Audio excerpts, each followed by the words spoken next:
പിണറായി മാറ്റങ്ങൾ കൊണ്ടുവന്നു. പാർട്ടിയെ ഉപയോഗിച്ചിട്ട് ഒരു മുതലാളിത്ത സമൂഹത്തിൽ വേണ്ട മാറ്റങ്ങളൊക്കെ മൂപ്പര് കൊണ്ടുവന്നു. പക്ഷേ ആ സിസ്റ്റത്തെ മൂപ്പര് പണ്ടത്തെ ആ ക്രൂഡായിട്ടുള്ള കമ്മ്യൂണിസ്റ്റ് ഫാസിസ്റ്റ് ഫോമിൽ നിലനിർത്തി. പിണറായിക്ക് വി എസിനെ കൊല്ലാൻ പറ്റിയിട്ടില്ല. വി എസ് ആത്മഹത്യ ചെയ്യുകയായിരുന്നു. ഇവിടെ CPM വരുന്നതാണ് BJP നല്ലത്. അപ്പോൾ അവർ ആ രീതിയല്ലേ സെറ്റ് ചെയ്ത് വെക്കുള്ളൂ. ആ രീതി അവർ സെറ്റ് ചെയ്ത് വെച്ചില്ല. അവർ ഉള്ളിൽ അവർക്ക് ഒരിക്കലും യോജിച്ചു പോകാൻ പറ്റില്ല. ഒരു കാലത്തും പറ്റിയിട്ടില്ല. കാരണം അവർക്ക് എപ്പോഴും CPI-ക്കാരുടെ മെയിൻ ശത്രു എപ്പോഴും CPM ആണ്. ഇവരെ ഇടതുപക്ഷ ഐക്യം എന്ന് വന്ന് നിൽക്കുന്നുണ്ട്. CPM-മാർക്ക് ഇവരെ കണ്ടെടുത്ത കണ്ടുള്ള VD സതീശൻ ചിലപ്പം ചെയ്യും. VD സതീശൻ ചെയ്യാൻ ആഗ്രഹിച്ച ഓരോ കാര്യങ്ങൾ ചെയ്യാൻ സംഭവിച്ചില്ല. അയാൾ ചിലപ്പം രാജിച്ചു. അപ്പോൾ കേരള കോൺഗ്രസിനെ കണ്ടും കഷ്ടമാണ് സ്ഥിതി. പല നേതാക്കന്മാരുടെ മക്കളും. അപ്പോൾ മക്കളുടെ ടേസ്റ്റ് അതാണെങ്കിൽ ടേസ്റ്റ് അതുകൊണ്ടായതൊന്നല്ല, എളുപ്പമായതുകൊണ്ട് സിനിമക്കാരുടെ മക്കൾ വരുന്നില്ല. അതല്ലെങ്കിൽ എപ്പോൾ കിഡ്സ് അത് നമ്മൾ ഇപ്പോൾ ദുൽഖറിൻ്റെ ഒരു ടേസ്റ്റും കഴിവുണ്ടെങ്കിലും ഓക്കെ, അതല്ലെങ്കിൽ അത് നെപ്പോട്ടിസം തന്നെയാണ്.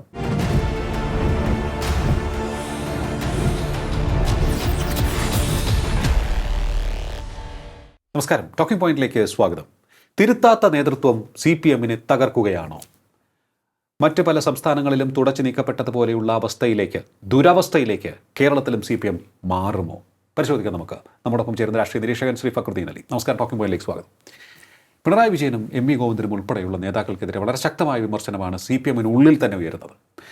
സംസ്ഥാനത്ത് ആ വിമർശനം വോട്ടിങ്ങിലൂടെ നമുക്ക് കാണാൻ സാധിച്ചു. പക്ഷേ പാർട്ടിക്കുള്ളിൽ ഈ വിമർശനം ശക്തമാകുന്നു.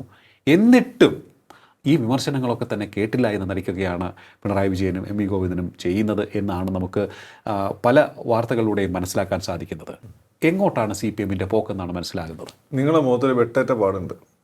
ഈ വെട്ടേറ്റ പാട് വെച്ചുകൊണ്ട് ഞാൻ പറയാം നിങ്ങൾ ഭയങ്കര സുന്ദരനാണ്, അത് നിങ്ങളെ ബാധിച്ചിട്ടൊന്നുമില്ല എന്ന് ഞാൻ പറയും.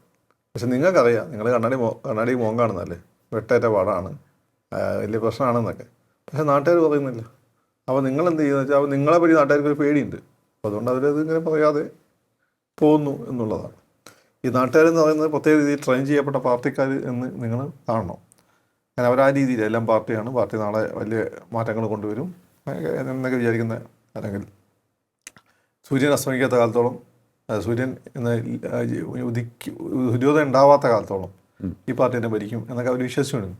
നിങ്ങളെ മുഖത്തൊക്കെ കറുപ്പ് അവർക്ക് അസഹ്യത ഉണ്ടെങ്കിൽ ഒന്നെങ്കിൽ പേടികൊണ്ട്, അതല്ലെങ്കിൽ നിങ്ങൾ മുന്നോട്ട് നയിക്കുമെന്നുള്ള ഒരു വിശ്വാസം കൊണ്ട് അവർ അതൊക്കെ സഹിച്ചു. നിങ്ങളെ ഭയങ്കര സുന്ദരൻ എന്നൊക്കെ പറഞ്ഞു. നിങ്ങൾക്കറിയാം നിങ്ങളുടെ മുഖത്ത് എന്തുണ്ട്, കറുപ്പുണ്ട്. അപ്പോൾ ഈ പറയുന്ന വിമർശനമൊക്കെ ഉണ്ടെന്ന് അവർക്ക് തന്നെ അറിയാം. അവർ ഏത് കുട്ടിയല്ലേ. അതെ. അപ്പോൾ പക്ഷേ CPM-നെ സംബന്ധിച്ചിടത്തോളം രമണം പറഞ്ഞ പോലെ എപ്പോഴും ഞെട്ടേണ്ട ആവശ്യമില്ലല്ലോ. അതെ, അല്ല, CPM-നെ സംബന്ധിച്ചിടത്തോളം തിരഞ്ഞെടുപ്പ് തോൽവി ഓക്കെ, നമുക്ക് മനസ്സിലാക്കാം, അതിൽ നിന്ന് തിരിച്ചു വരാവുന്നതേ ഉള്ളൂ. പക്ഷേ തിരഞ്ഞെടുപ്പ് തോൽവിയല്ല, പയ്യന്നൂര്, അതുപോലെ തന്നെ തളിപ്പറമ്പ്, മറ്റേ തൃക്കരിപ്പൂര്, ഇവിടുത്തെ അമ്പലപ്പുഴ. അമ്പലപ്പുഴ ഞാൻ കൂട്ടുന്നില്ല. തെക്ക് അങ്ങനെ ഒരു ഉറപ്പ് പറയാൻ പറ്റാത്ത, അമ്പലപ്പുഴ അങ്ങനെ ഉറപ്പ് പറയാൻ പറ്റാത്ത ഈ 3 സ്ഥലത്തെ പരാജയവും പ്ലസ് കണ്ണൂരെ ഈ പാർട്ടിയുടെ A ക്ലാസ് മണ്ഡപങ്ങൾ ഭൂരിപക്ഷത്തിന് വന്ന വലിയ ഇടിവ് പിണറായിക്ക് ഉൾപ്പെടെ, അതൊരു ഇൻഡിക്കേറ്ററാണ്. അതാണ് തിരഞ്ഞെടുപ്പ് തോൽവിക്ക് തെക്കുള്ള എഴുവാന്മാർ നിങ്ങൾക്ക് ഇൻഡിക്കേറ്റർ തന്നിട്ടുണ്ട്. ആറ്റിങ്ങലിൽ ആദ്യം അവർ അടൂർ പ്രകാശനം ജയിപ്പിച്ച് കാണിച്ചു. ഓക്കെ കോൺഗ്രസ് വേണ്ട വയലാദേവിയൊക്കെ ജയിച്ചോട്ടെ എന്ന് വിചാരിച്ചു. ഈ മുരളീധരൻ എങ്ങനെ ഇത്രയും ക്ലോസ് എത്തി ലോക്സഭയിൽ? അതെ, മുരളീധരൻ സുരേഷ് ഗോപി അല്ലല്ലോ. നിങ്ങൾക്ക് ഇൻഡിക്കേറ്റേഴ്സ് ഉണ്ടായിരുന്നു. അന്വേഷിക്കുന്നവന് ദൃഷ്ടാന്തം ഉണ്ട് എന്നാലും പണ്ട് ജീസസ് പറഞ്ഞിട്ടുണ്ട്. നിങ്ങൾക്ക് ദൃഷ്ടാന്തം ഉണ്ടായിരുന്നു, നിങ്ങളെ കണ്ടില്ലെന്ന് നടിച്ചു. പല ലക്ഷണങ്ങളും മുന്നിലേക്ക് വന്നു, നിങ്ങൾ കണ്ടില്ലെന്ന് നടിച്ചു.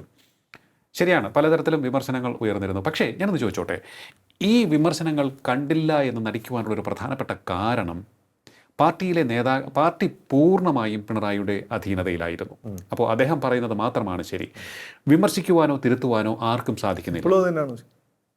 അതെ, ഇപ്പോഴും അതാണ് അവസ്ഥ. അതാണ് ഞാൻ പറഞ്ഞു വന്നത്. അങ്ങനെ ഒരു അവസ്ഥയുള്ളത് കൊണ്ട് തിരുത്തപ്പെടുന്നില്ല. എനിക്ക് ആ അവസ്ഥ വളരെ സന്തോഷമായിരുന്നു. ഞാൻ കോൺഗ്രസ് ബാക്ക്ഗ്രൗണ്ട് ഉള്ള ഒരാളാണ്. ഇവരുടെ മസിലും ഈ സോഷ്യലിസം നടക്കാൻ പോലും എനിക്കറിയായിരുന്നു.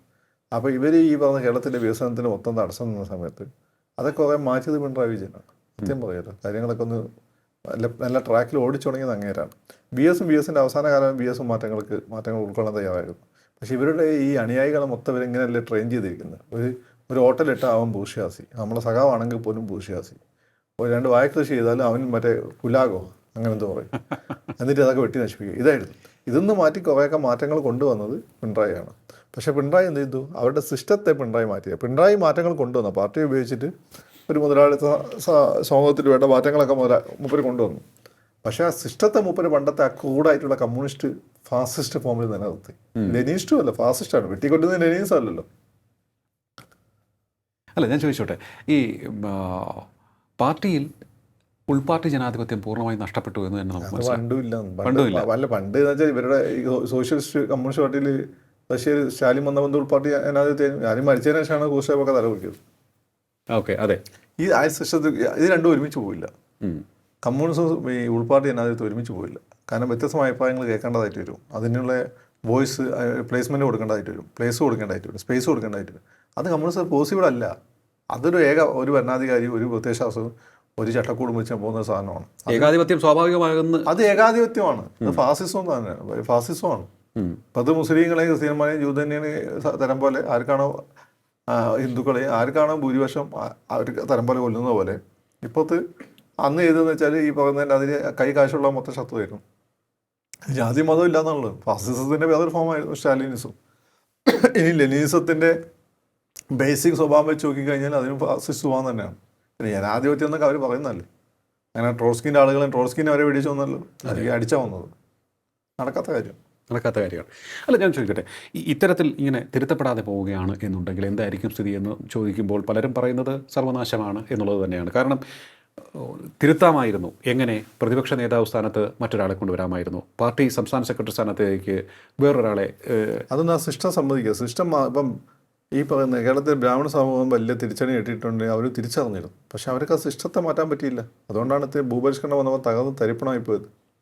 ഓക്കെ, നായർ തറവാടുകൾക്ക് പറ്റിയിട്ടുണ്ട്. അത് ഈ സിസ്റ്റം മാറുന്ന സമയത്ത് മാറാൻ പലരും തയ്യാറായില്ല. മലബാറിൽ ഭൂപരിഷ്കരണം വന്നപ്പോൾ തകർന്ന് തരിപ്പണമായി പോയിട്ടുണ്ട്. അങ്ങനെയാണ് സംഭവിച്ചത്. അത് കാലത്തിനനുസരിച്ച് സ്വയം കാലത്തിൻ്റെ വിളി കേൾക്കാൻ ശക്തമായ സിസ്റ്റത്തിന് പറ്റില്ല. നായർ കമ്മ്യൂണിറ്റി പിന്നെയും കേട്ടിട്ടുണ്ട്. അതുകൊണ്ടാണ് പലരും എഡ്യൂക്കേറ്റഡ് കമ്മ്യൂണിറ്റി രക്ഷപ്പെട്ട് നിൽക്കുന്നത്. മലബാറിലാണ് അടി കിട്ടിയിട്ടുള്ളൂ. സൗത്തിലൊക്കെ അവർ നല്ല രക്ഷപ്പെട്ട് നിൽക്കുന്നുണ്ട്. അപ്പോൾ അതുപോലത്തെ. പക്ഷേ ബ്രാഹ്മണ സോൾ കേരള അടിസ്ഥാനം തകർന്നു പോയില്ലേ? അതേപോലെയാണ് നമ്മൾ CPM-ൻ്റെ കമ്മിറ്റികളിലൊക്കെ തന്നെ വളരെ ശക്തമായ വിമർശനമുയർന്നു. എന്നിട്ടും അത് കേട്ടില്ല എന്ന് നടിക്കുകയാണ്. ഒരു തിരുത്തലും വരുത്തുന്നില്ല.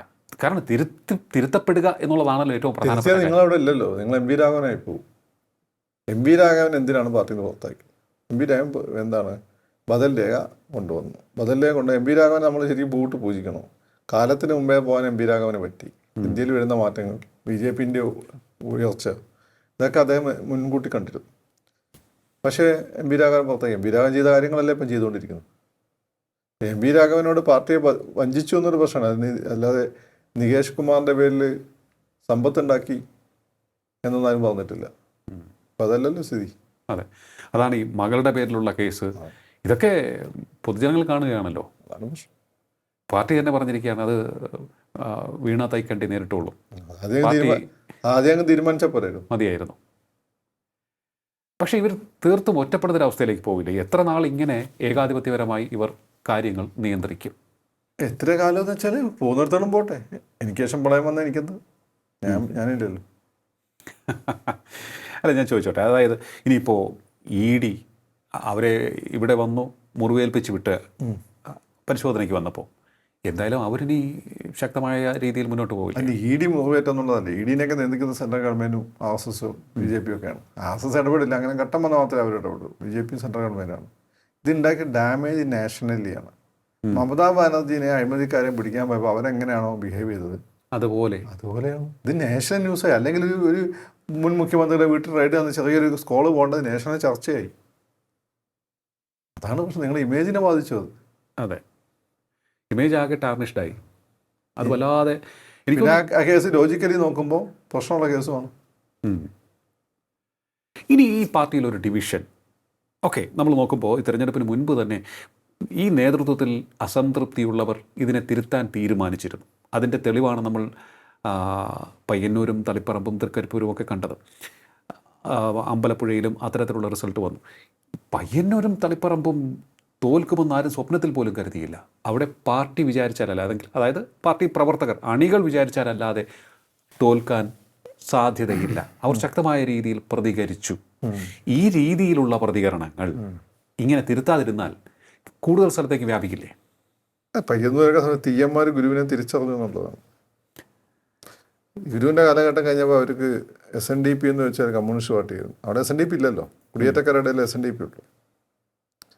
അപ്പം ഗുരു എന്ന് വെച്ചാൽ പാർട്ടി സെക്രട്ടറി ആയിരുന്നു. ഇപ്പോൾ അവർ ഗുരുവിലേക്ക് തിരിച്ചു പോകാൻ തോന്നി. അതാണ് സംഭവം. അതൊരു വല്ലാത്ത പോക്കുമാണ്. കാരണം ഇതിന് പകരം നിങ്ങൾ പൊളിച്ച് കഴിഞ്ഞാൽ നിങ്ങൾ പകരം വെക്കാൻ ആരും എന്നുള്ള ചോദ്യമുണ്ട്. അതിൽ എല്ലാവർക്കും സ്വീകാര്യനായിട്ടുള്ള നേതാവ് ഇതിൽപ്പറ്റി VSൻ്റെ പ്രേതം വേട്ടയാടാണ് സത്യത്തിൽ. പിന്നെ VSനെ ഒതുക്കിയപ്പോൾ ആളുകൾ അവർക്ക് ഈ പാർട്ടീനെ മറികടക്കാനുള്ള പേടി. VS ആണെങ്കിൽ അവർക്ക് മുന്നോട്ട് വരാനുള്ള ഒരു സിഗ്നലും കൊടുക്കുന്നുമില്ല. മുന്നോട്ട് വന്നവനൊക്കെ ഒന്നെങ്കിൽ 51 കഷ്ണമായി, അല്ലെങ്കിൽ തിരിച്ചു പോയിട്ട് പുരുഷ എന്നെ അനുഗ്രഹിക്കണം എന്ന് പറഞ്ഞാൽ പിണറായിയുടെ കാൽക്കൽ വേണം. അപ്പോൾ അതുകൊണ്ട് അയാൾക്ക് ധൈര്യമില്ല. അപ്പോൾ VS മരിച്ചതിന് ശേഷം നിങ്ങൾ ഈ ദുരന്തം സിനിമയിൽ പറയുന്നുണ്ട് ബാദ്ഷാ ആവാൻ എളുപ്പമാണ്, അത് നിലനിർത്താൻ എളുപ്പമാണ്. ഇപ്പോൾ ഇദ്ദേഹം VS മരിച്ചതിന് ശേഷം പിണറായി ചോദ്യം ചെയ്യാനാവില്ലല്ലോ. VS എല്ലാം തന്നെ 2014 VS മരിച്ചതാണ്, രാഷ്ട്രീയ മരണം സംഭവിച്ചാണ്. ചോദ്യം ചെയ്യാൻ ആരുമില്ല. ചോദ്യം ചെയ്യാൻ ആരുമില്ലാത്ത സന്ദർഭത്തിൽ ഇവരെ രക്ഷപ്പെടുത്താൻ ആരുമില്ല. നേരിട്ട് ഇവർ പ്രതികരിച്ച് കഴിഞ്ഞാൽ TP ചന്ദ്രശേഖർ അവരുടെ മുന്നിലുണ്ട്. അപ്പം മാത്രമല്ല ജയിലിലൊക്കെ അവർക്ക് ഭയങ്കര ഈ പ്രതികൾക്ക് ഭയങ്കര സ്വാധീനം ഉണ്ടെന്ന രീതിയിലാണ് പരോളുകൾ വന്നത്, അവരുടെ ഫോൺ കോളുകൾ വരുന്നു. അത് പേടിയായിരുന്നു. അപ്പോൾ ആളുകൾക്ക് പേടിയാണ്. അല്ല, ഒരു ചന്ദ്രശേഖരൻ ഉണ്ടാവും പേടിയില്ലാത്ത, ബാക്കി ഇത്ര ആളുണ്ടാവും. അപ്പോൾ അവർ കാത്തിരുന്നാണ്. ഈ ഭരണം മോശമായിട്ടൊന്നുമല്ല, CPM പറയുന്നത് ശരിയാണ്, ഭേദപ്പെട്ട ഭരണമൊക്കെ ആയിരുന്നു. അവർ പ്രതികരിച്ചു പഞ്ചായത്തിൽ. അപ്പോൾ നമ്മൾ വിചാരിച്ചു പഞ്ചായത്തല്ലേ, ഒരു സൂചന കൊടുത്താൽ നിയമസഭയിൽ ആളുകൾ മെറിറ്റിന് വോട്ട് ചെയ്യണം. നിയമസഭയിൽ തദൈവം ഇരട്ടിയായിപ്പോയി എന്നുള്ളതാണ്. അതെ, ഇതിൻ്റെ ഏറ്റവും വലിയ ഇവർ നേരിടുന്ന പ്രശ്നം എന്ന് വെച്ചാൽ ഈ പറയുന്ന മാതിരി ഗോവിന്ദനോ അതല്ലെങ്കിൽ പിന്നെ പയ്യന്നൂർ MLA യോ ഇവരൊന്നും CPM വിട്ടുപോയ പ്രശ്നം. ഇവരൊന്നും പാർട്ടി വിടുന്നില്ല. ഇവരാരും പിണറായിയെ പോലും തള്ളിപ്പോകുന്നില്ല. ഗോവിന്ദൻ പറഞ്ഞതെന്ന് വെച്ചാൽ പിണറായി പിന്നിപ്പോയപ്പോൾ എന്നെ നെഞ്ചിടിച്ചു എന്നാണ്. അതാണ് പ്രശ്നം. TP ചന്ദ്രശേഖരനോട് ഇവരുടെ പ്രശ്നം എന്തായിരുന്നു? മുരളി അത്ര പ്രശ്നമില്ലായിരുന്നു. TP ചന്ദ്രശേഖരൻ പാർട്ടി കമ്മ്യൂണിസം വിടുന്നില്ല. അയാൾ ട്രൂ കമ്മ്യൂണിസ്റ്റ് തന്നെ നിൽക്കുന്നു. അതവർക്ക് ദേശീയ തലത്തിൽ ഇവരിൻ്റെ കോർഡിനേഷൻ കമ്പനി ഉണ്ടാക്കാൻ ശ്രമിക്കുന്നു. നമ്മൾ JNU ഉണ്ടായ പ്രസഞ്ജിത്ത് ബോസിനെയൊക്കെ പിടിച്ചുകൊണ്ടുവരും. ഓക്കെ, അപ്പോൾ അതാണ് അവരെ പേടിപ്പിച്ചത്. ഓക്കെ. പക്ഷേ ഇതിപ്പോൾ TK ഗോവിന്ദനാണെങ്കിലും കുഞ്ഞികൃഷ്ണൻ മാഷാണെങ്കിലും വളരെ സ്ട്രോങ് ആയി തന്നെ മുന്നോട്ട് പോകുന്നുണ്ട്. പക്ഷേ അന്ന് തിരഞ്ഞെടുപ്പ് റിസൾട്ട് വന്നപ്പോൾ പോലും എന്നെ വളരെ ടച്ച് ചെയ്തൊരു കാര്യമാണ്.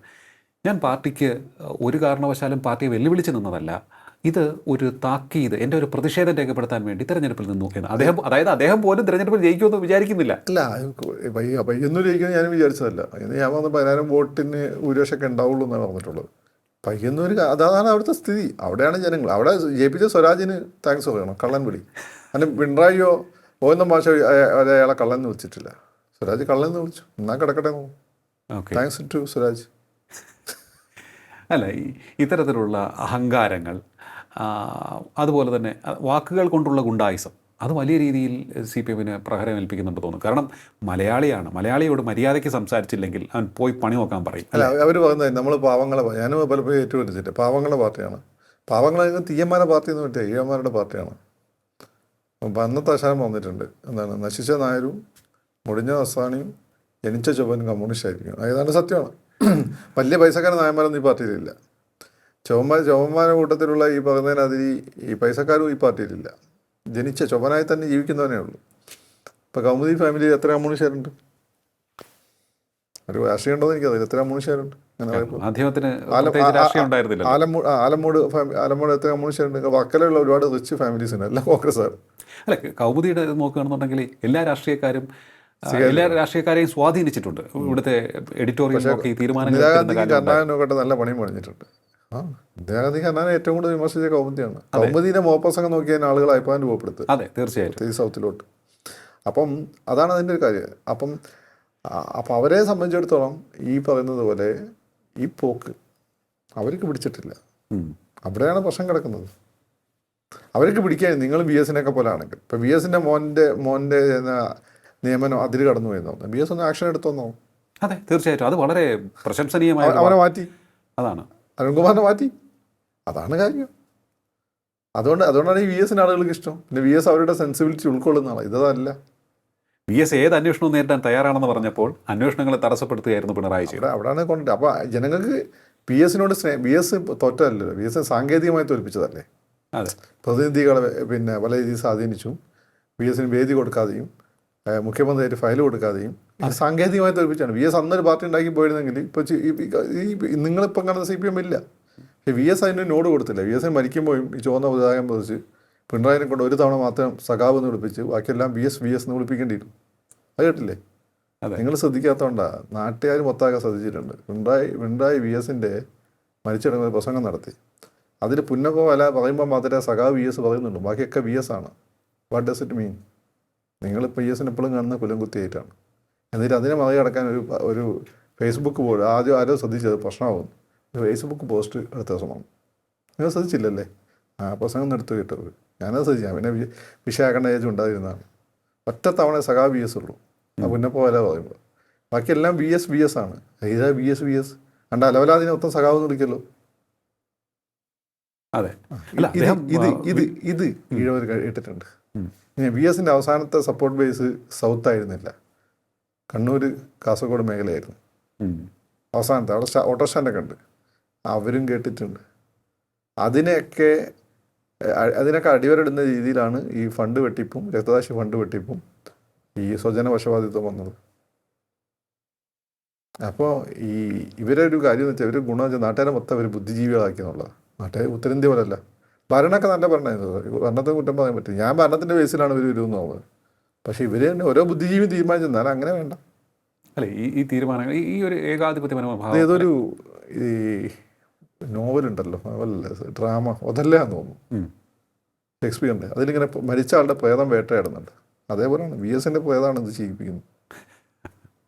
അല്ല, അന്ന് VS പ്രതിപക്ഷ നേതാവായിരുന്നപ്പോൾ പോലും അദ്ദേഹത്തിന് കൂച്ചുവിലടങ്ങാൻ ഓരോ ദിവസവും ശ്രമിച്ചുകൊണ്ടിരുന്നു. ഒരു സ്വാതന്ത്ര്യം VS അന്ന് ചെയ്യേണ്ടിയിരുന്നുണ്ടായി. വെറുതെ നമ്മൾ 5 വർഷം മുഖ്യമന്ത്രി സ്ഥാനത്ത് ചെയ്തിട്ട് എന്ത് കാര്യമാണ്?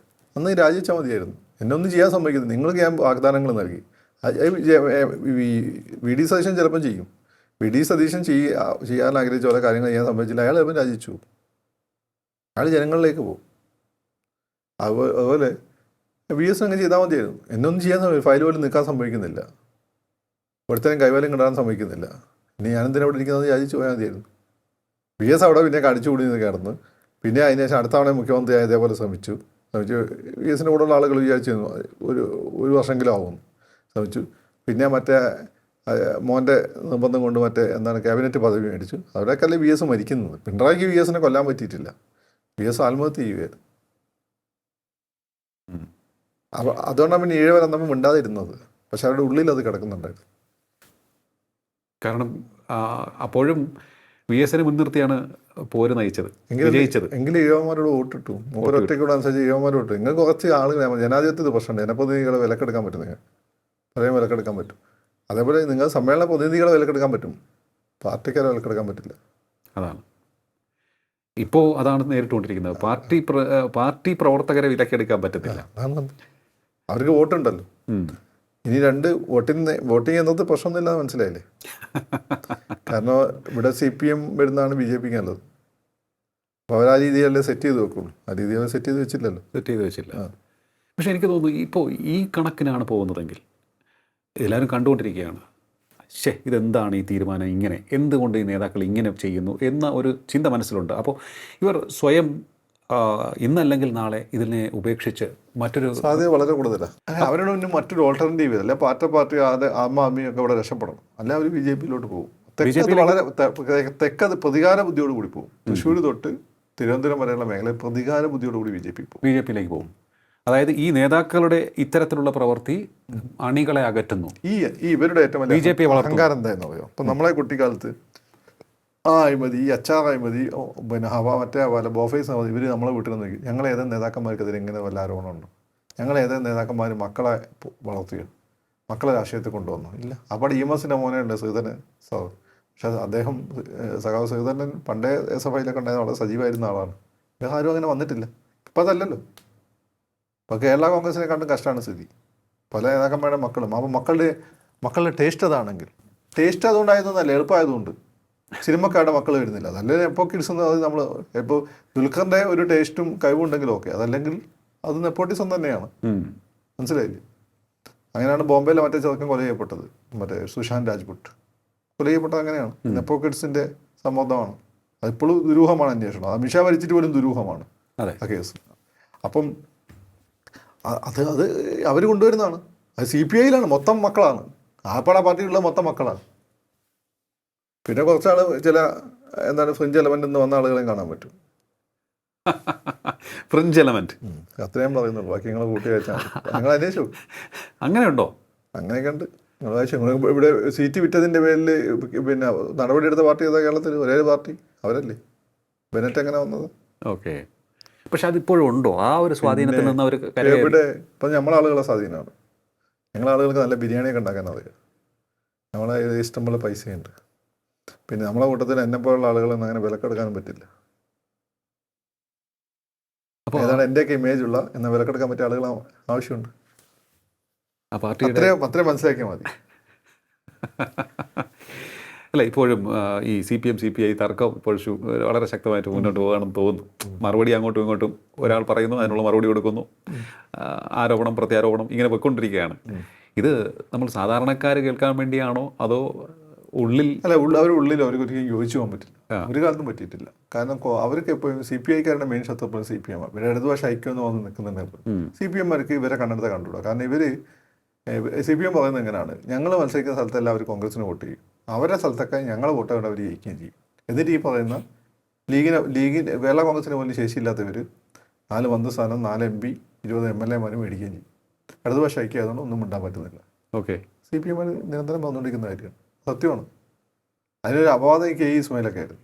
ഞാൻ കാനം കുറേ മാറിയത്, ബാക്കിയെല്ലാം കണക്ക് തന്നെയാണ്. അപ്പോൾ പൊതുവിൽ ഇടതുപക്ഷത്തിലുള്ള വിശ്വാസം ഞങ്ങൾ യഥാർത്ഥ ഇടതുപക്ഷം നടന്നുകൊണ്ട് നിൽക്കുകയാണ്. എന്ന് വെച്ചാൽ ഇവരധികം ആളുകൾ തോറ്റില്ല. മന്ത്രിമാർ പ്രസാദൊക്കെ ജയിച്ചല്ലോ. സംഭവം എന്താണ്, CPM-നൊന്ന് കാണിച്ചു കൊടുക്കാൻ വേണ്ടിയിട്ട്, ഇതാണ് ഇപ്പോഴത്തെ CPM ലീഡർഷിപ്പ് എന്ന് കാണിച്ചു കൊടുക്കാൻ വേണ്ടി നാട്ടുകാർ അങ്ങനെ ബോധോപം തിരഞ്ഞെടുത്ത് തോൽപ്പിച്ചാണ് ചില ആൾ CPM-മാരെ. ഇവരെ ഏൽപ്പിക്കുകയും ചെയ്തു. അപ്പോൾ ഞങ്ങളാണ് യഥാർത്ഥ എടുത്തത്. ഇന്ന് ഇലക്ഷൻ നേരിട്ട് പോയി നോക്ക്, കെട്ടിവെച്ച കാശിട്ടില്ല. അല്ല, അങ്ങനെ നോക്കുമ്പോൾ ഇന്ന് പിണറായി വന്നത് ശരിയാ. നിങ്ങളുടെ കൂട്ടത്തിൽ ആരൊക്കെ അവതാരം നിങ്ങൾ അന്വേഷിക്കുന്നത് വളരെ നല്ലതാണ്. പിണറായി എല്ലാ കേസും കയ്യിൽ വെച്ചുകൊണ്ടാണ് ഈ പിണറായി ഉണ്ടല്ലോ ചില ഡയലോഗ് പറയുന്നത്, ഇങ്ങനെ എല്ലാം എടുത്തു വെച്ചിട്ട് സംസാരിക്കുള്ളൂ. പക്ഷേ ഒരു പ്രതിപക്ഷ നേതാവ് എന്നുള്ള നിലയിൽ അദ്ദേഹം, നമ്മൾ പ്രതിപക്ഷ നേതാവ് അദ്ദേഹത്തെ പറ്റില്ല. അദ്ദേഹം അത് ആ രീതിയിൽ ഫൈറ്ററല്ല. അത് പറ്റില്ല. അദ്ദേഹം ജയിക്കുമ്പോൾ മാത്രം ജയത്തിലേക്ക് കൊണ്ടുപോകാനും ജയിക്കുമ്പോൾ മാത്രം ആഘോഷിക്കുന്ന നേതാവ്. തോൽവി അദ്ദേഹം ഏറ്റെടുക്കുകയില്ല. അല്ലാതെ അതിന് തോൽക്കേണ്ട ആവശ്യമില്ലല്ലോ. അദ്ദേഹം ഭരണം നന്നായിരുന്നു, തോൽക്കേണ്ട ആവശ്യമില്ല. പിന്നെ എവിടെയെന്ന് വെച്ചാൽ അദ്ദേഹം അങ്ങനെയാണ്. അദ്ദേഹം അങ്ങനെ ആയത് കുറേയൊക്കെ നാട്ടുകാർ ക്ഷമിച്ചു. ഓക്കെ, പാർട്ടിക്കാരനല്ലേ, എല്ലാവരും അങ്ങനെ ആ നോക്കിയില്ലെന്ന് ചെയ്യും. പിന്നെ ഈ ആരോപണങ്ങൾ അദ്ദേഹത്തിന് ക്രെഡിബിലിറ്റി കളഞ്ഞിട്ടുണ്ട്. പ്രത്യേകിച്ച് വീണയുടെ കാര്യത്തിൽ ആ ഡിഫെൻഡ് ചെയ്യാൻ ഭയങ്കര ബുദ്ധിമുട്ടുള്ള കേസാണ്. ഓക്കെ. പിന്നെ എനിക്ക് വേറെ പേഴ്സണലായിട്ടുള്ള ചില കാര്യങ്ങൾ തീയന്മാർക്ക് പിടിച്ചിട്ടില്ല. അതെന്താണെന്നൊക്കെ നിങ്ങൾ ആലോചിച്ചാൽ മതി. ഓക്കെ. അല്ല, വേറൊരു സംഭവമുണ്ട്. നമ്മൾ നേരത്തെ ഇടയ്ക്ക് സൂചിപ്പിച്ചൊരു കാര്യം, ഇത്തരത്തിൽ പോവുകയാണ് എന്നുണ്ടെങ്കിൽ ഇതിൽ നിന്നുള്ളൊരു കൊഴിഞ്ഞു പോക്ക് BJP-യിലേക്ക് പോകും. അതായത് BJP-യെ വളർത്തുന്ന തരത്തിലുള്ള മണ്ടത്തരങ്ങൾ അല്ലെങ്കിൽ അഹങ്കാരം ഇവരുടെ ഭാഗത്തു നിന്ന് ഇപ്പോഴും ഉണ്ടായിക്കൊണ്ട് BJP സൈലൻ്റ് ആയിട്ട് നല്ല വർക്ക് ചെയ്യുന്നുണ്ട്. ഇങ്ങനൊരു അവസ്ഥ ഇവിടെ കിടക്കുന്നുണ്ട്. ഇനി അത് BJP-കാരുടെ കൈപോലെ ഇരിക്കും. BJP-കാർ കൃത്യമായി ഇടപെട്ടാൽ ചാത്തന്നൂരിലെ ഹോള് വഴി ഇടത് കോട്ടയിൽ അവർക്ക്, തൃശ്ശൂർ തൊട്ട് തിരുവനന്തപുരം വരെയുള്ള ഇടത് കോട്ടയിൽ അവർക്ക് പിടിക്കാൻ പറ്റും. അതിനുള്ളൊരു സാഹചര്യം കേരളത്തിലുണ്ടോ? ഉണ്ട്, ഉണ്ട്. കാരണം എല്ലാവരും പറയുന്നത് ഇത് പക്ഷേ BJP-കാർ ഒന്നും ചെയ്തു, നിങ്ങൾ ഡിസാറ്റിസ്ഫൈഡ് ആണ്. നിങ്ങൾ 40 വർഷം വരെ സപ്പോർട്ട് ചെയ്തു. 40 വർഷം വരെ സപ്പോർട്ട് ചെയ്തിട്ട് നിങ്ങൾക്ക് ചെറിയ ഗുണങ്ങളൊക്കെ ഉണ്ടായിട്ടുണ്ടാവും. ചെറിയ ചെറ്റപ്പരമായിട്ടൊരു ലക്ഷം വീട് പോലുള്ള വീടും ഒക്കെ കിട്ടി. പക്ഷെ അതിലുപരി നിങ്ങൾക്കൊരു ഗുണം കിട്ടിയില്ല. പക്ഷേ നിങ്ങളെ മക്കളെ 4 കഴിവില്ലാത്തവൻ ഇവിടെ യൂണിവേഴ്സിറ്റി കോളേജിൽ വന്ന് ബസ്സിന് കല്ലെറിഞ്ഞ് നേതാവായി, അവൻ്റെ കുടുംബത്തിലുള്ള എല്ലാവരും പാർട്ടിയിൽ വന്ന് അവരും നേതാവായി, എല്ലാം രക്ഷപ്പെട്ടു. നിങ്ങളിത് കണ്ടുകൊണ്ടിരിക്കുകയാണ്. അതിൽ പലരും ഈ പറയുന്ന പോലെ പെട്ടെന്ന് ലിഫ്റ്റ് കിട്ടിയ ആളുകളുമാണ് VS-നെതിരായതുകൊണ്ട്. ഇവിടെയാണ് പ്രശ്നം. നിങ്ങൾക്കൊന്നും പൂർണ്ണമായും ഒന്നും കിട്ടാത്തതുകൊണ്ടല്ല, അവന് കിട്ടിയത് നിങ്ങൾക്ക് കിട്ടിയില്ല. എന്നാൽ അവന് അങ്ങനെയുള്ള യോഗ്യത ഉണ്ടോ? അതില്ല. അവിടെയാണ് സൈക്കോളജി. ഇതൊരു ബിഗ് ബോസ് കളിയാണ്. മറ്റേ ഈ ബിഗ് ബോസ് കളി കളിച്ചുകൊണ്ടിരിക്കുകയാണ്. ഓക്കെ. അപ്പോൾ എങ്ങനെയാണെങ്കിൽ പോലും ഒരു പ്രത്യയശാസ്ത്രപരമായി കെട്ടോ ലീഡർഷിപ്പ് കോംപ്രമൈസ് ചെയ്യാത്ത ആളുകളാണ്. ആളുകൾ ക്ഷമിക്കായിരുന്നു. ഇതാണ് ഈ പിണറായി വിജയൻ അല്ല വെള്ളാപ്പള്ളി പറഞ്ഞ പോലെ ചിഹ്നം നോക്കി അവർ വോട്ട് ചെയ്തുകൊണ്ടിരുന്നത്. ആ ക്രെഡിബിലിറ്റി ലീഡർഷിപ്പിന് ഇല്ല. ഇപ്പോൾ ആർക്കും ഇല്ല. ഈ ക്രെഡിബിലിറ്റി ഉള്ള കരിഷ്മയില്ല. അതാണ് പ്രശ്നം. ബാലഗോപാൽ ക്രെഡിബിലിറ്റി ഉണ്ട്, എല്ലാവർക്കും ഇഷ്ടമാണ്. പക്ഷേ ആ കരിഷ്മയില്ല. പിണറായിയുടെ കരിഷ്മയില്ല. സ്വരാജിന് കരിഷ്മയുണ്ട്, ക്രെഡിബിലിറ്റി ഇല്ല. പറയുന്നത് അഹങ്കാരം മാത്രം. അവിടെ പ്രശ്നം കിട്ടിയത്. ഈഴവർക്കൊരു പ്രശ്നമുണ്ട്, അഹങ്കാരം വെച്ച് ഉറപ്പിക്കില്ല. പിന്നെ അവരുടെ കൂട്ടത്തിലാണ് അവർ പിന്നെയും സഹിക്കും. VS-നെയും പിണറായിനൊക്കെ സഹിച്ചു. അതുപോലെ സ്വരാജിനെ സഹിക്കില്ല അവർ. നായനാർ അഹങ്കാരിയായിരുന്നില്ല, തമാശക്കാരനായിരുന്നു. വി എസ് ഒരു അലങ്കാരമായിരുന്നില്ലേ? ബി എസ് അല്ലേ, ബി എസ് അഹങ്കാരമൊക്കെ ഉണ്ടായിരുന്നു ബി എസിന്. അല്ല, ഞാൻ ചോദിച്ചത് അലങ്കാരമായിരുന്നു. അലങ്കാരമായിരുന്നു. അല്ല, അവർ നമ്മളാള് അവരുടെ കൂട്ടത്തുള്ള ഒരാളെങ്ങനെയാണ് സംസാരിക്കുക അതുപോലെയാണ് മണിയാശൻ. മണിയാശനോട് അവർക്ക് ദേഷ്യമില്ലല്ലോ. മണിയാശൻ എന്തൊക്കെ പറഞ്ഞാലും അവർ ആ രീതിയിൽ എടുക്കുള്ളൂ. ഇത് നിങ്ങൾക്കൊരു വോട്ട് ബാങ്ക് ഉണ്ട്, നിങ്ങൾ അതിനെ വെച്ച് കളിച്ചു. അല്ലെങ്കിൽ നിങ്ങൾ അവരുടെയൊക്കെ ജീവിത സാഹചര്യങ്ങൾ രക്ഷപ്പെടുത്തി കൊടുക്കുകയും ഒക്കെ ചെയ്യേണ്ടിയിരുന്നു. അതുണ്ടായില്ല. അപ്പോൾ ഗുണ്ടകളെ കൊടുക്കാൻ ഒരു വിഭാഗം, നേട്ടം കൊയ്യാൻ വേറൊരു വിഭാഗം എന്ന് വന്നു. ഇതാണ് ഇതിൻ്റെ ബേസിക് പ്രശ്നം. ഓക്കെ, പാർട്ടി മേഖലയിൽ തിരിച്ചടിയാണ്. ഇത് എന്നാണ് ഇവർക്ക് മനസ്സിലാവുക? ഇത് നേരത്തെ പറഞ്ഞതുപോലെ BJP നേതാക്കൾ അറിഞ്ഞ് കളിച്ചാൽ അന്നേ കളിക്കണം അവർ. അത് എനിക്ക് അറിയില്ല. കാരണം അതിന് എൻ്റെ ഒരു നിരീക്ഷണം എന്ന് പറയുന്നത് അതിന് അവരുടെ കേന്ദ്ര നേതൃത്വവും കനിയണം. കാരണം കേന്ദ്ര സർക്കാർ യെസ് നമ്മൾ നിങ്ങളെ പരിഗണിക്കുന്നു എന്ന തരത്തിലുള്ള കുറേയേറെ തീരുമാനങ്ങൾ വരേണ്ടതുണ്ട്. അല്ലെങ്കിൽ ഇപ്പോൾ ഉദാഹരണത്തിന് തിരുവനന്തപുരം കോർപ്പറേഷൻ ഭരണം, തിരുവനന്തപുരം കോർപ്പറേഷൻ അതുപോലെ തന്നെ തൃശ്ശൂർ സീറ്റും കൊടുത്തു, ഒരു ലോക്സഭാ സീറ്റും കൊടുത്തു. അപ്പോൾ ജയിപ്പിച്ച ഇടങ്ങളിൽ ജനങ്ങൾ പിന്നീട് അവരെ കൈവെടിയാത്ത തരത്തിലുള്ള പരിഗണന കൊടുക്കും. തൃശ്ശൂർ എന്ത് ചെയ്യണമെന്ന് വെച്ചാൽ സുരേഷ് ഗോപിനെ മന്ത്രിസ്ഥാനത്തിന് മാറ്റി രക്ഷപ്പെടുത്തണം. അദ്ദേഹത്തിന് സിനിമയും അവിടുത്തെ MP സ്ഥാനം കൊണ്ട് MP ആകുമ്പോൾ അത് ശ്രദ്ധിക്കാൻ പറ്റും. സിനിമ ചെയ്ത് അദ്ദേഹം പേഴ്സണലി സേഫ് ആവും. പേഴ്സണലി അദ്ദേഹത്തിന് പിന്നെ എന്താ കുടുംബം നോക്കാനുള്ള പൈസ ഒന്നും ഈ മന്ത്രിസ്ഥാനം കൊണ്ട് കിട്ടിയത്. അതുകൊണ്ട് കുടുംബം നോക്കുന്ന ആളുമല്ല അദ്ദേഹം. അദ്ദേഹം ഇപ്പോൾ മന്ത്രിസ്ഥാനം ആഗ്രഹിച്ചില്ല, അത് സിനിമയിൽ ലൈവ് ആയിക്കാൻ ആഗ്രഹിച്ച് MP ആയിരിക്കാൻ. അദ്ദേഹം അറസ്റ്റ് ചെയ്തുകൊണ്ടാണ് മന്ത്രിയാക്കിയത്, പോകാത്തതുകൊണ്ട്. അപ്പോൾ അത് അദ്ദേഹത്തിന് മാറ്റിക്കൊടുത്തത് അടുത്ത 3 വർഷം അദ്ദേഹത്തിന് സിനിമയും ചെയ്യാം, അവിടെ പെർഫോം ചെയ്യാൻ പറ്റും. പിന്നെ CPM-ന്റെ ഏറ്റവും നല്ല മേയർ പ്രവർത്തിച്ച പോലെ പ്രവർത്തിച്ചിട്ട് രാജേഷ് രക്ഷപ്പെടില്ല.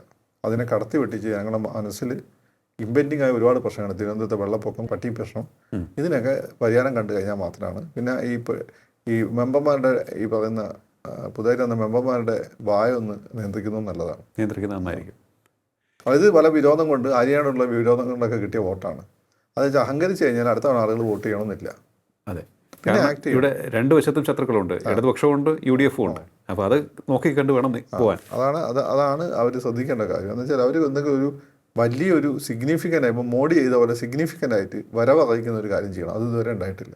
യെസ്, സംതിങ് ബിഗ് അല്ലേ, എന്തെങ്കിലും ഒരു വലിയ ഒരു കാര്യം. 4 വർഷം ഉണ്ട്, അതിനിടയ്ക്ക് അത് ചെയ്തിരിക്കണം. ഇവർ വന്നതുകൊണ്ട് ഈ ഒരു മാറ്റമുണ്ടായി. പിന്നെ ഈ പറയുന്നത് തന്നെ അത് ഈ കൗൺസിലർമാരൊക്കെ ജനങ്ങളെ മേലാന്ന് ചിന്തിക്കരുത്. അത് പിന്നെ മറ്റേ IP വിനുവിനെ തോൽപ്പിച്ച കോൺഗ്രസ് സ്ഥാനാർത്ഥിയില്ലേ, അല്ല എടീനൊക്കെ പോലെ വളരെ ഡൗൺ ടു എർത്തായി നടന്നാൽ കൊള്ളാം. അല്ല ജനം കാല് പിടിച്ച് തിരിച്ചടി. ഇതാണ് ആര്യയ്ക്ക് പറ്റിയത്. ഓക്കെ, അതെ, തീർച്ചയായിട്ടും. അത് BJP-യുടെ വനിതാ കൗൺസിലെ ശ്രദ്ധിക്കുന്ന വളരെ ഡെപ്യൂട്ടി മേയറൊക്കെ വളരെ ഡൗൺ ടു എർത്താണ്. അതുപോലെ മറ്റുള്ളവർ ശ്രദ്ധിക്കുന്നത് വളരെ നല്ലതാണ്. യെസ്, ഇതാണ് CPM-ന്റെ നേതൃത്വം തിരുത്താൻ തയ്യാറാകുന്നില്ല. കാരണം അവർ തന്നെയാണ് പാർട്ടി എന്ന തരത്തിൽ പൊയ്ക്കൊണ്ടേയിരിക്കുകയാണ്. അത്തരത്തിൽ അല്ലാതെ അവർക്ക് പോകാൻ സാധിക്കുകയുമില്ല. ഇങ്ങനെ തന്നിഷ്ടപ്രകാരം താന്തോന്നിത്തരം കാണിച്ചുകൊണ്ടിരുന്നാൽ അണികൾ ഇപ്പോൾ നൽകിയ തിരിച്ചടി ആയിരിക്കില്ല വരും നാളുകളിൽ നൽകാൻ പോകുന്നത്. അവർ കാലിൽ വാരി നിലത്തടിക്കുന്ന തരത്തിലേക്ക് കാര്യങ്ങൾ പോകും. ഒന്നടങ്കം അവർ BJP-യെ ശക്തിപ്പെടുത്തുന്ന തരത്തിലേക്ക് അങ്ങോട്ടേക്ക് ഒഴുകും. BJP നേതാക്കൾ കുറച്ചുകൂടി മനസ്സ് വെച്ച് കഴിഞ്ഞാൽ ആ ഒരു ഒഴുക്ക് ശക്തമാവുകയും ചെയ്യും. അതായത് ഇന്നത്തെ CPM-ന്റെ നേതൃത്വം ആ പാർട്ടിയെ മുച്ചോട് മുടിച്ചുകൊണ്ടിരിക്കുകയാണ്. കരകയറാൻ കഴിയാത്ത വിധം തകർച്ചയിലേക്ക് താഴ്ന്നുകൊണ്ടേയിരിക്കുകയാണ് എന്നുള്ളതാണ്. പിന്നെ ഒരു പ്രതീക്ഷ എന്ന് പറയുന്നത് ഇപ്പോഴത്തെ ഭരണത്തിൽ നിന്ന് കിട്ടുന്ന ഓരോ വീഴ്ചകളാണ്. ആ വീഴ്ചയിൽ പിടിച്ചു കയറുവാനുള്ള വിരുത് പിണറായി വിജയനെ പോലെയുള്ള തന്ത്രശാലിയായ നേതാക്കൾക്ക് ഉണ്ട്. അതും മറക്കരുത്. വളരെയധികം നന്ദി ഇത്ര സമയം ടോക്കിംഗ് പോയിന്റിൽ സംസാരിച്ചത്. ടോക്കിംഗ് പോയിന്റിൻ്റെ ഈ അധ്യായം ഇവിടെ പൂർണ്ണമാകുന്നതിന് അടുത്ത എപ്പിസോഡ് കാണാം നമുക്ക്. നമസ്കാരം.